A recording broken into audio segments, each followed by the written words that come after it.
Well, if you hate gates as much as I do, hate's a strong word. If you despise gates as much as I do, you're gonna want to hang around for this. This thing has saved me so much time, and I get to sit in the buggy nonstop. I don't have to ever get out and get a gate. Nothing new, but follow along. This is just kind of a different take on an old idea. All right, well, we finally got the rain we've been needing, and with it came a cold front. So I'm overdressed for the cold, but I've been on a buggy going 40 miles an hour and 40-mile-an-hour wind chill with the cold and the rain starts to get to you after a little while. So anyways, I'm gonna show you, it's nothing new, nothing that is groundbreaking or anything, but a quick poly pipe design for a fence jumper. It's probably the simplest I've seen, and it's also extremely lightweight. Okay, so on the front of the Kawasaki, there's the 2-inch receiver. All of this is superfluous. You don't need that. That is to keep it from overheating. That's the one downside to these mules. So ignore that. We're looking at this right here. We've got a 2-inch receiver and then a piece of 1/4 by 3-inch strap come down, and that goes onto a rod. This steel rod comes up and then it runs up to maybe about here in this pipe. So we've got a steel piece here that has some flex to it. This 1-inch by 1/4 can actually flex quite a bit. So if you do catch anything with this probe out the front, it gives you a lot of flex right there, and you're not gonna just shear something off. So that's a huge help. And then that'll actually, if you catch it really good, you can bend that and then you just bend it right back. That's a really durable piece. So a lot of guys will build this out of steel or something else, and they'll have it anchored to the sides of the buggy and all this stuff.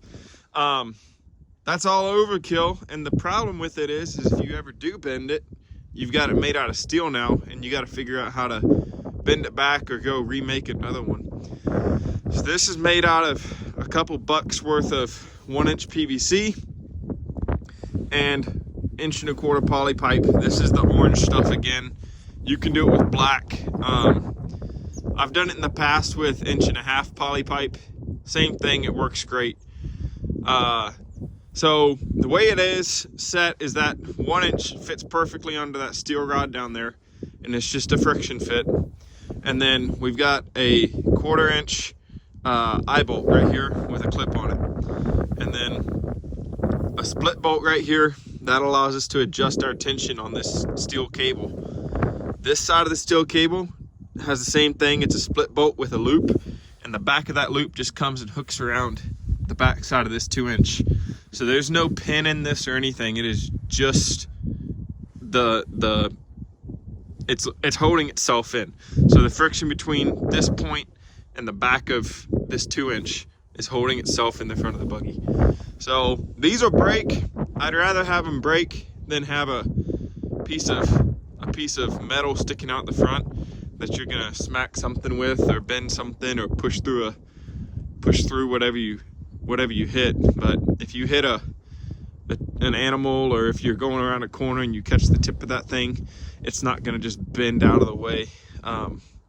It has a lot of spring to it. I can bend it a long ways before it breaks. But if it does break, it's 5 minutes and $3, something like that, to rebuild it. So that's our poly jumper. And the other thing I would mention is underneath of the mule, I have another one. So if you pull all the skid plates off of this and everything, most machines are pretty flat on the bottom, but this one I ran that pipe under there.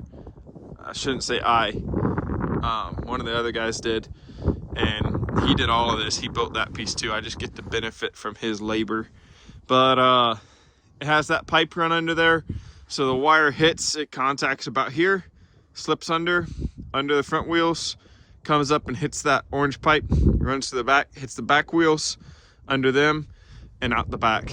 So nothing for it to snag on. I don't think I've ever ripped a fence out with this setup, and I know I've cleared, I don't even know how many fences, but I can clear fences at 15-20 miles an hour on this setup. So well worth the time. Saves me from getting gates. I do not like getting gates. Getting gates and getting shocked are probably my two least favorite parts of this whole intensive grazing thing.